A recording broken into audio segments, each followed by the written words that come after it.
My name is Dmytri Kleiner. I work with Procomún, which is a workers' collective based in Berlin. Our main interest is to explore the role of the internet and telecommunications and migration as a form of class conflict. And we're working on a model that we call venture communism, which is exploring the way in which sharing organizations can reproduce themselves as an alternative to what venture capital, the way venture capital reproduces capitalist organizations.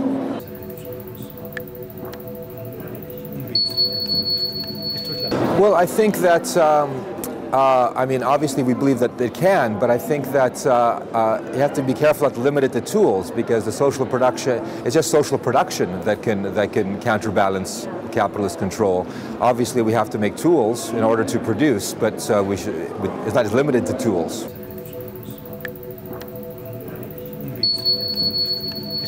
Well, we work with all sorts of open source software like Linux, of course, and FreeSwitch and Apache and all kinds of programming languages like Python and Ruby, you know, Gamu. I mean, there's all sorts of open source projects that we use. In fact, you know, our infrastructure is entirely based upon open source stuff, and the amount of stuff that we write ourselves, we also make available for download for anybody that's trying to do similar things.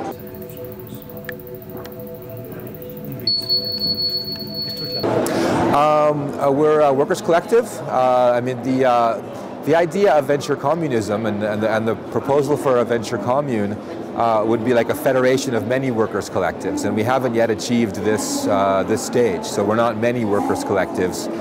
We're just one workers' collective that is proposing this model and researching this model. So we're very simply organized as a workers' collective. You know, we undertake our projects collectively and collectively own the results.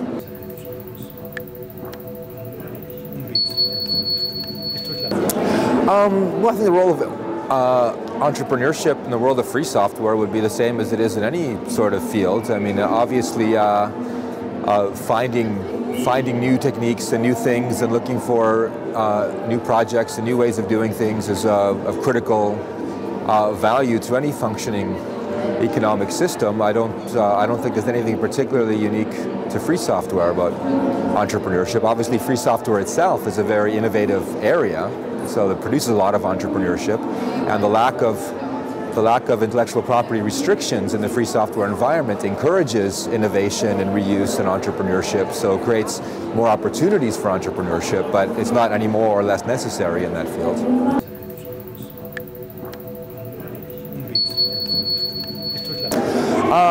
Absolutely, they can, but it's also very important to understand that it can't just be immaterial tools. And like, again, tools is a little bit of a restrictive word. Like, we're talking about productive assets, and you know, some very important productive assets such as land itself. You know, we need a place to work. We need food to eat. We need houses to live in, right? And so it's important to understand that how far we can get with our sort of free tools depends on how much we can expand our common collective stock to also include scarce material assets. That's one of the key messages that Procomún tries to make people understand with the venture communism and other topics, is that we can't really create change. We have to have a commons that includes material assets in order to really have an impact on society.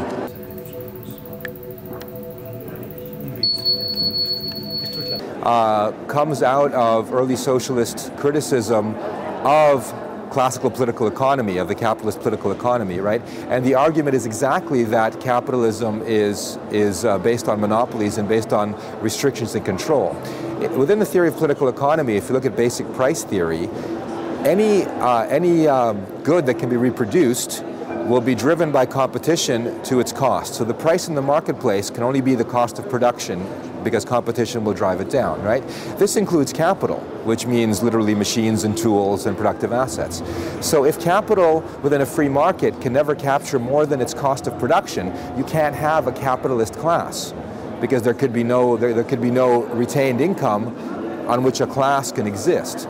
So for capitalism to exist, what it has to do is actually restrict competition, right? And so competition is actually not compatible with capitalism. Capitalism depends on monopolies and restrictions like copyright, like patents, like trade regulations and licenses and charters, and all myriad of ways to reduce competition, right? A cooperative or collaborative environment, however, doesn't have these restrictions, actually can have competition quite fluidly, because whenever a new technique is developed, it can be instantly adopted by everybody else with no restrictions, right? So competition, instead of having this antagonistic role the way it has in capitalism, actually has a very great synergisms, because whenever somebody develops a new way of doing something, everybody else does it that same way immediately. So the whole bar is raised, right? And so it's actually collaboration and competition, I think, are very compatible. What isn't compatible is property and competition, and so in capitalism and competition.